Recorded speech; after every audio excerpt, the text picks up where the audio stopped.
Fala galera, aqui é o professor Tiago e hoje falaremos sobre o movimento segundo Aristóteles. O movimento foi talvez um dos primeiros fenômenos a instigar a curiosidade humana. Explicar como e por que as coisas se movimentam já era interesse dos filósofos desde a Antiguidade Clássica. Na Grécia Antiga, Aristóteles foi quem construiu teorias para o movimento, as quais perduraram por muitos anos. Antes de mais nada, esse pensador considerava que o estado normal de qualquer objeto é o repouso.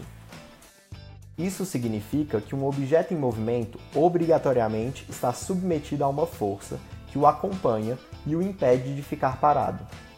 Aristóteles classificou o movimento em duas grandes classes, os movimentos naturais e os violentos. Para compreender o movimento natural, é necessário conhecer como o mundo era concebido por Aristóteles. Para ele, o mundo que ficava abaixo da Lua era composto por terra recoberta por água, uma camada de ar e por cima o fogo, representado principalmente pelo Sol. Nesse universo plano, o movimento natural depende da natureza do objeto, ou seja, da sua composição. Um objeto deve ocupar o lugar que lhe cabe no universo e, portanto, se esforçará para alcançá-lo. Um pedaço de barro, por ser constituído de água e terra, tende a cair para ocupar o seu lugar natural. Já a fumaça, na qual predominam o ar e o fogo, tende a subir, pois seu lugar natural é em cima. O movimento natural sempre ocorreria em linha reta, para cima ou para baixo. Qualquer direção diferente dessa não seria natural. Entretanto, os objetos podem se movimentar em uma direção diferente do seu movimento natural, desde que isso seja imposto por uma causa externa, uma força que empurra ou puxa.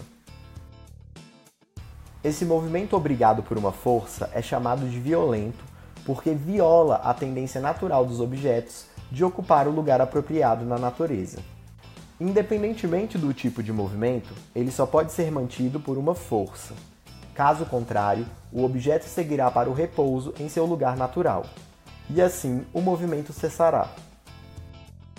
Entretanto, pergunta-se: como uma flecha se movimenta no ar se a força imprimida a ela acaba no momento em que ela desencosta do arco? Aristóteles explicava que a flecha causava um movimento turbulento no ar, que ao ser jogado para trás, empurrava a flecha para frente. O ar, ao mesmo tempo que fazia resistência ao movimento da flecha, ocupando o espaço por onde ela deveria passar, ajudava o seu movimento ao empurrá-la para frente. O movimento cessava quando a resistência se tornava maior que a ajuda. Aristóteles rejeitava a ideia de vazio. Qualquer movimento pensado por ele deveria ocorrer em um determinado meio, pois não existiria movimento na ausência de algo que interagisse com o objeto. No próximo vídeo, falaremos sobre o movimento explicado por Galileu. Até lá!